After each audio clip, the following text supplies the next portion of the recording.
to you. There's no hard, fast rule that we have to draw this picture every single time, but I would. And on the test, you're going to know to draw this triangle because it's going to look just like this question. That's what you're looking out for. You're looking for this, how many triangles are there? How many triangles are there tells you to do what we're about to do in this lesson. You'll notice it on that question, and you'll notice it on this question. How many triangles are there? So on the test, it will simply say, how many triangles are there? And you're going to want to draw this picture down below that problem to start off with. All right, importantly, when you draw this picture, like I said, it's not finished. We don't know if we have a triangle or not. So we're going to put any known angle that we have, because we do have a side-side angle. We're going to put our known angle here, so that's our angle. And we're going to put our two known sides here. This will be the one we don't know. So it's basically going to be side, side, angle. And I'm going to go ahead and I'm going to label the sides with a variable x and y, just so you don't think they're always A, B, or C. Because typically they're either going to be side A, side B, or side C. But if I put those on there, you're going to start thinking every one of these is going to be side A. I'm going to refer to this one a lot of times as the dangly arm, because we don't know where it goes. We're going to move it around, in fact. So when I refer to a dangly arm, I'm talking about x. All right, the first possibility is that there are no triangles possible. And when there's no triangles possible, I'm going to label one more thing. I'm going to call this the height. And I should probably put a 90-degree angle on that. Well, remember, everything's fixed. This angle is fixed. I know this angle is, say, 40 degrees. It's fixed right there. This length is fixed. This length is fixed. The only thing that's not fixed is this angle right here.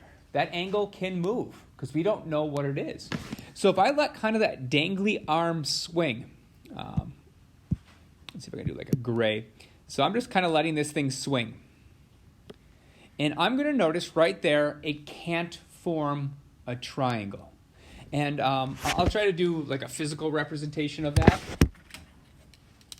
In the fact that, let's say I give you two rulers, and I say you have to keep it as is, and you have to use this to complete the triangle. You can't complete the triangle. This leg isn't long enough. This dangly arm doesn't reach down there. You can't move this angle because it's fixed. I told you it's like 48 degrees or something. You know this length. This length is fixed. It can only dangle. You can't create a triangle. Now, you can't create a triangle when an important fact is true. And that is the fact that x is less than x here. If x is less than, x is less than h. If x is less than h, you cannot make this triangle. Once again, it must be drawn in this fashion. If you mess up any of these angles, you put angles in different places, sides somewhere else, this doesn't hold water. It has to be written just like this, where we have our angle and our two sides just like this. Then we can find our h value, and if x is less than h, you can't make a triangle. Well, our next one, we're going to have a different dangly arm. Everything's still the same. This is my known angle. This is my unknown side. These are the two sides that I know the values of. So once again, I'm going to label those as x, and I'll call this y. I'll call this h. A lot of times I'll just put in red, put our 90-degree angle. So we said if x was less than h, you can't make a triangle. It just dangles.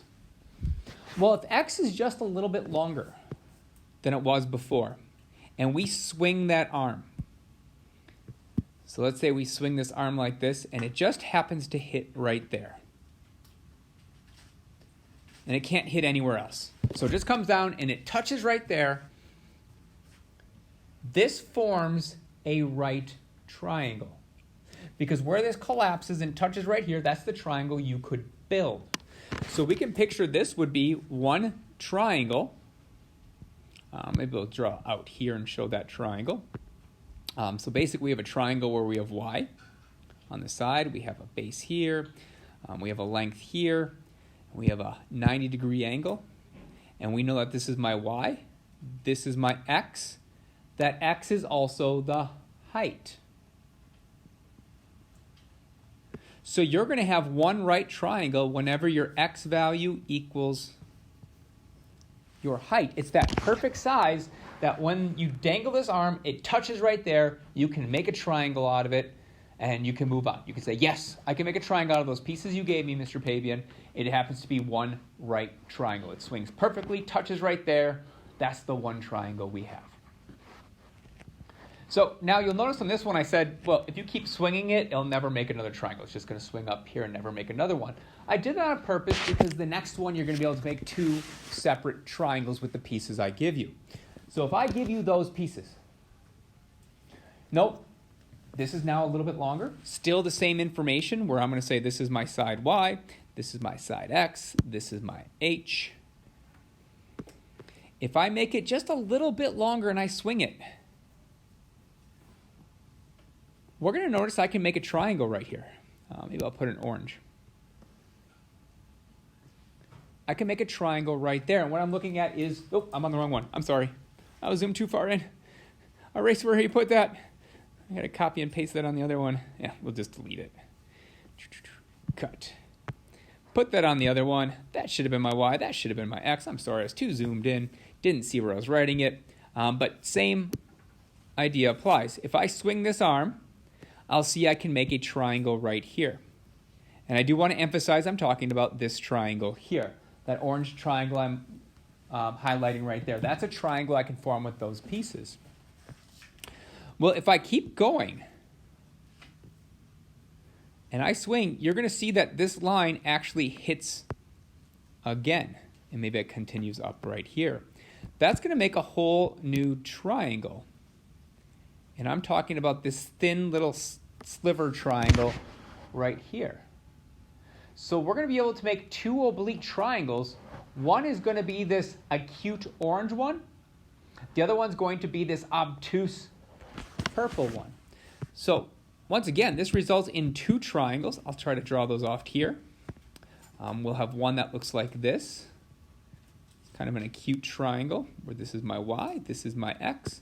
And we also have that purple one that's more of an obtuse triangle. That'll look something like this, where this is my Y and that's my X.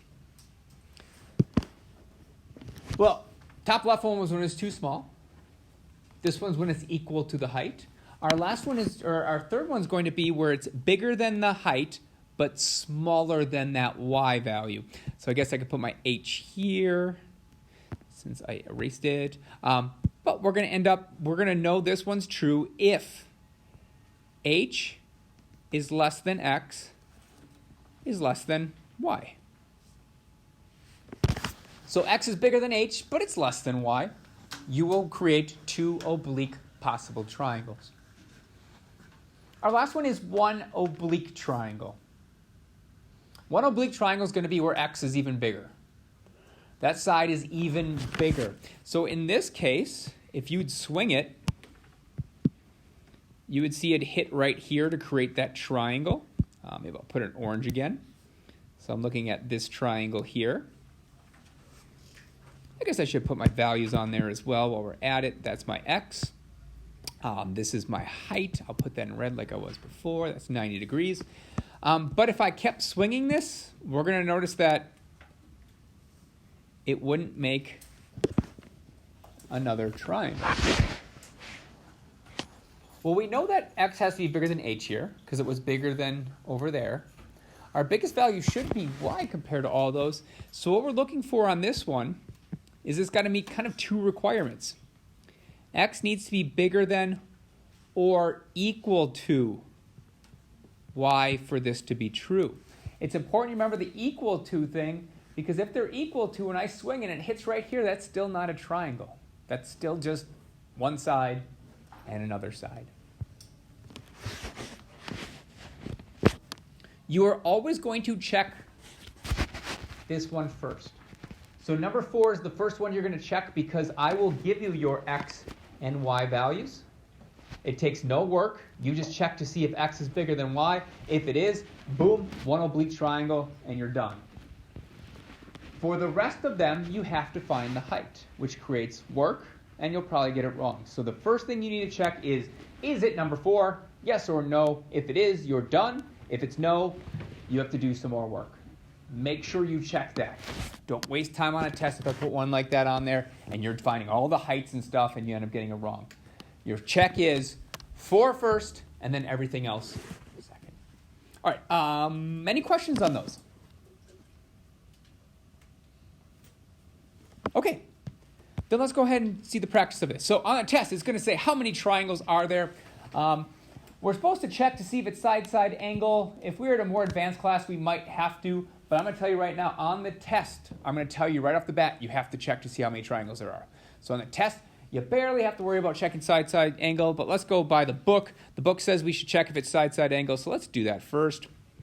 Remember, when you're drawing your own triangle, you can just draw however you want. We're just checking. We're not doing any work. We're just checking to see if they did give me side-side angle. So our B is 41 degrees. They give me side B is 3.3. They give me A is 5.4. That is side-side angle. They gave me two sides and the non-included angle. That is definitely side-side angle. But on the test, the bigger hint will be how many triangles are there. So on the test, as soon as you read how many triangles are there, you're going to draw these unfinished triangles. You're just going to have to draw one. So we're going to draw one unfinished triangle, which is going to look something like this. If you don't practice this and you put any information in the wrong spot, you now have the problem wrong. So be careful when you draw this. So it's just an unfinished triangle where this is going to be your known angle. So all you have to do is go up and say, what angle did they give you? They gave you angle B. So we'll put a B there, and we'll put what measure it is. It's 41 degrees. That's my fixed angle. That's why we have to put it there. If this is angle B, then the side across from it is going to be side B. And in this case, they gave me side B, which is going to be 3.3. And they also give me side A, which is 5.4. Note, every time you'll have this one labeled, and the angle labeled. Every time. If it's not labeled, you did something wrong or you're on the wrong problem. So anytime I give you side-side angle, you'll be able to do known side, known angle, unknown side. All right, now we're going to do the very first check. I said you should always see if 4 works. 4 says if X is bigger than Y. In other words, is dangly arm longer than fixed arm? Is 3.3 bigger than 5.4? No. So we're done with that one. So we know right off the bat, it's not number 4. So we can mark that one off. It's not just one oblique triangle. All right, so for the rest of those, we have to compare it to the height.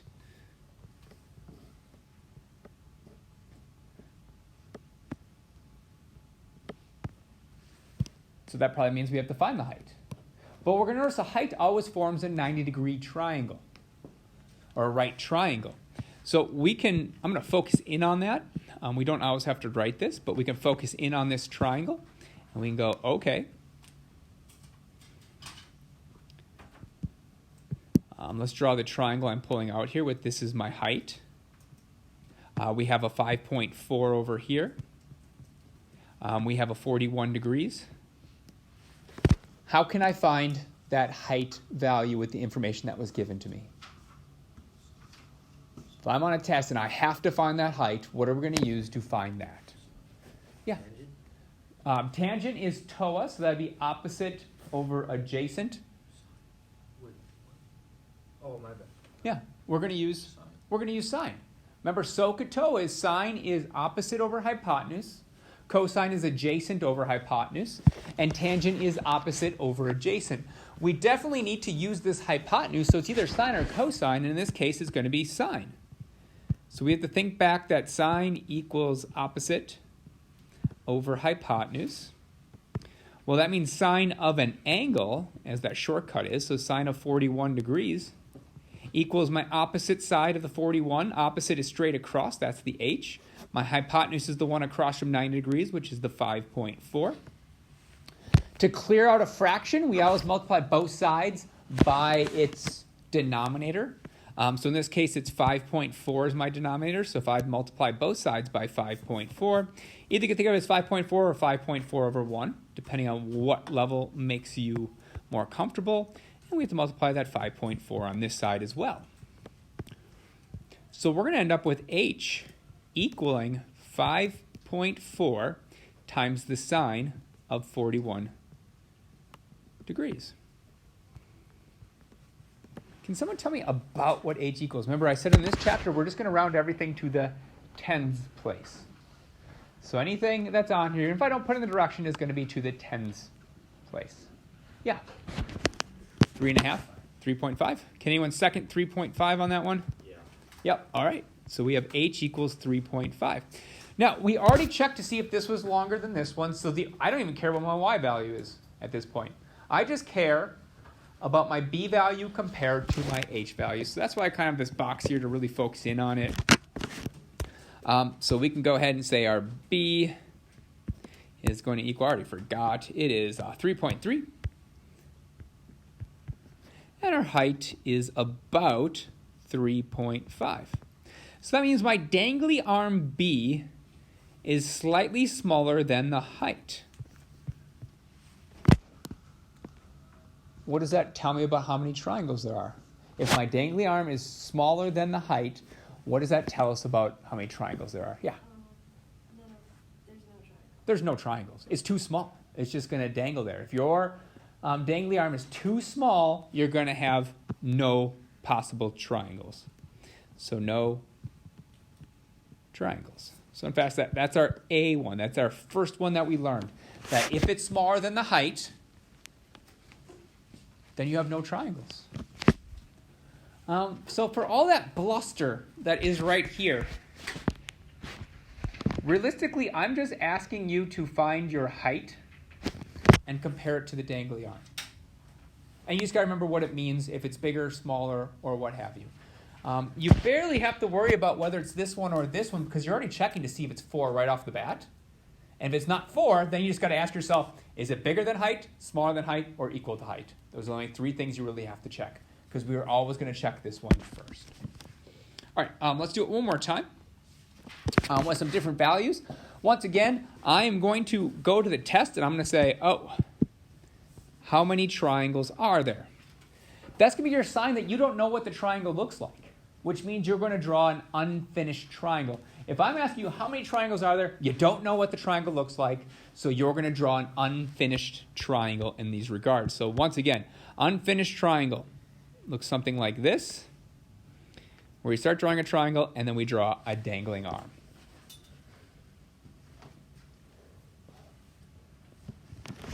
Known angle is always going to be here. Once again, I'll put that down. That is always going to be our known angle. And in this case, they give us gamma or c, whatever you want to call it. You either could put the y, the Greek y-ish looking thing, which is gamma, or you can put a c there. What really matters is the 56.3 degrees, and realizing that gamma goes with side c. So your important first thing is to go, okay, angle has to be across from the side. So we have angle 56.3 degrees, which is across from C, which is going to be our 7.6. Then it doesn't matter if it's A or B. We just know that this is also a known side. Once again, known side, known angle, unknown side on the bottom. Just make sure you have the side opposite that angle. Now we do that check. Number 4 says if x is bigger than y, in other words, is dangly arm longer than fixed arm? Is 7.6 longer than 8.3? No, so it's one of the other 3. One of the other 3 tells you need to find the height. So we'll go ahead and say, okay, I do actually have to find the height on this one. Once again, for note purposes, I'm going to zoom in on that triangle. You are not required to draw this triangle, but it's nice to have. Okay, so we have a right triangle that has a height. We know the angle of that right triangle is 56.3 degrees, and we know the hypotenuse of this is 8.3. The nice thing about this one is it seems confusing at first, but honestly, we just continuously use sine. There's another one you need to know for this one. because it's always going to be our opposite over hypotenuse. That's why we're going to put the sides where I tell you to, because that way everyone's solving it the same way every single time. And that is, okay, we're going to use sine again. We're going to say sine of 56.3 degrees is going to equal opposite over hypotenuse. At this stage, you might have shortcutted this to go, oh, this is the same thing as h equals 8.3, because I'd multiply both sides by 8.3 to clear that fraction, times the sine of 56.3 degrees. And we're going to once again round to the nearest tenths. Once again, we're really not going to use radians on this test, so just make sure your calculator's in degrees when we get to this section of the test. If you plug this in degrees, what is 8.3 times the sine of 56.3 degrees to the nearest tenth-ish? 6.9. Can I get a second on 6.9? Yep. Cool. All right, 6.9. Now remember, we already checked to see if our dangly arm is bigger than the fixed arm, so I don't even care about the fixed arm anymore. All I care about is dangly arm compared to the height now. So our dangly arm is our C value. So maybe we'll come down here and go, you know what? I know C equals, what did we have? We had 7.6. We have our height equals 6.9. That means my dangly arm, C, is bigger than the height. So that should point to how many triangles there are. How many triangles are there going to be for this one? Mira? There are 2 without a question mark. There's going to be 2 triangles. We're going to have 2 triangles.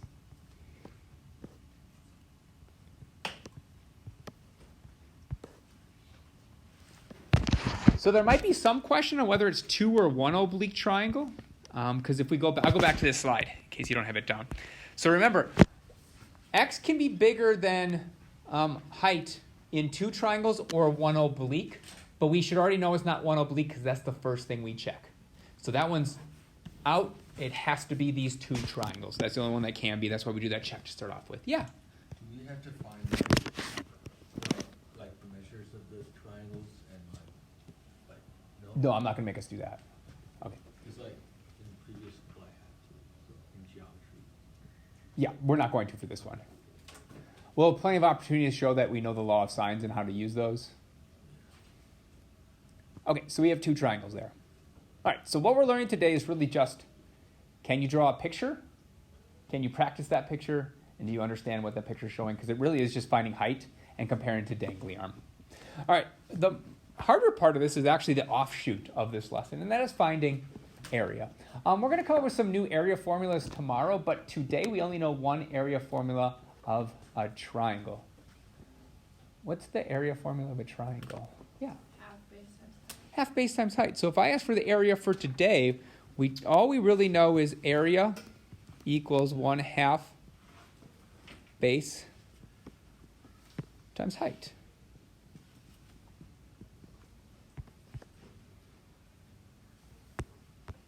And remember, base and height are subjective to what you think is the base and height. It's not necessarily how you draw your picture. Right now it looks like this is the base, but any one could be the base, and I'll show that in a second. So the first thing is, notice this kind of looks like alpha. Alpha and side A look the same when typed. So your big sign is which one has degrees on it? Well, that's the 74.2 degrees. So that's going to be your alpha or your angle A. I just have angle A down here. So that angle A is our 74.2 degrees. Our side A is across from angle A, so that's 42.7. And then our gamma, which also is a replacement for our angle C, is our 64.1 degrees. And I'll be honest with you, we're just trying to find the area. It doesn't say we have to solve it, so we don't have to find all of the sides. But if they give you 2 angles, you might as well just find that third angle right away. More often than not, you need it anyway, and why not just get in the habit of coming up with that angle? So can someone give me that angle right there? If I have 64.1 and 74.2, what is that missing angle? Yeah. 41.7. 41.7. All right, so on the homework, we might solve these in different ways. So I'm going to point something out to you. There's multiple heights and multiple bases.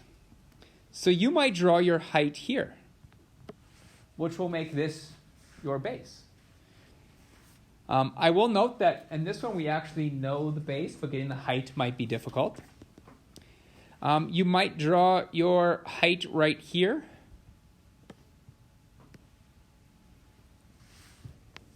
That one's probably okay to do. We're just missing our base, but we can actually use this angle and that 42.7 to find the height.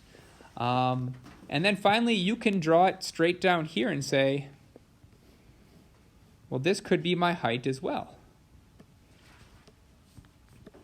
All of them have a problem with them. All of them have something missing that you're going to have to find in order to get your height. I'm just going to leave it as this. I'm going to use this as the height that I'm going to solve for. Noting that all three of those heights you could get the answer for in about relatively the same difficulty. So I'm just going to go with this one. And why I'm going with this one is, yeah, I'm missing the base. Call that C for right now. But I'm going to note I'm not going to have a hard time getting the height because I have an angle, 41.7, and I have a hypotenuse, so I can use sine once again to find our height. If you have an angle and the hypotenuse, and I'm looking for opposite, we can go ahead and find our height. So I'm going to pick this one, and I'm going to find the height first. So the height for this one, all I really care about is that I know a height, I have an angle, and I know one of the sides of the triangle. So note this AC kind of straight down here triangle. I only have the angle 74.2. I don't know any of the sides, so I'm not going to pick that right triangle. I'm going to pick the other right triangle that has more information. And so I'm going to zoom in on this right triangle here. On the right-hand side, that has a 41.7 degree angle. It also has a hypotenuse of 42.7. And all I'm missing is the height. Well, once again, we're missing the opposite. We have the hypotenuse, so we're going to use sine once again. We're going to go, okay, sine of 41.7 degrees is going to equal opposite, which is the height I'm looking for, over 42.7. If we don't have enough information, you're going to have to pick a different triangle. All right, we have to have those two bits of information. We need an angle, and we need one of the sides. In this case, we have the hypotenuse. All right, if I multiply both sides by that 42.7, I'm going to have h equals 42.7 times the sine of 41.7 degrees. Can someone throw that in your calculator and give me to the nearest tenth? It's 28.4. Thank you, Cozy. You had a lot of voices. 28.4? All right, so 28.4 is going to be my height. Then we're going to find our base. Note the height I picked tells me what base I need to find. I need to find side C. So I'll go base. Okay, that's side C. And then to find side C, we should have kind of recognized something from Friday. Why am I circling that? Why did I circle the 74.2 degrees and the 42.7, and how does it help me find stuff? Momo. You can help you find the base. How? A over sine A equals C over sine C. Yeah, A over sine A equals C over sine C. That was our law of sines. So as soon as I wrote this, we should start thinking, oh, law of sines is going to help me find any piece I don't have. So we can actually solve this entire triangle using the law of sines so I could find any piece that was missing. That's why I said no matter what height you draw, you're going to be good because the law of sines finds any missing side and angle. So we're going to use the fact that we have that key to find side C. And like Momo said, we're going to put our sides on top, so we'll have C over the sine of C. Well, angle C is 64.1 degrees. And that's going to equal what I circled. I circled that 42.7. And we're going to do the sine of 74.2. All right, this is just going to be a little bit more to plug in our calculator than just sine, because we want to multiply both sides by that sine of 64.1 to come up with C equals the sine of 64.1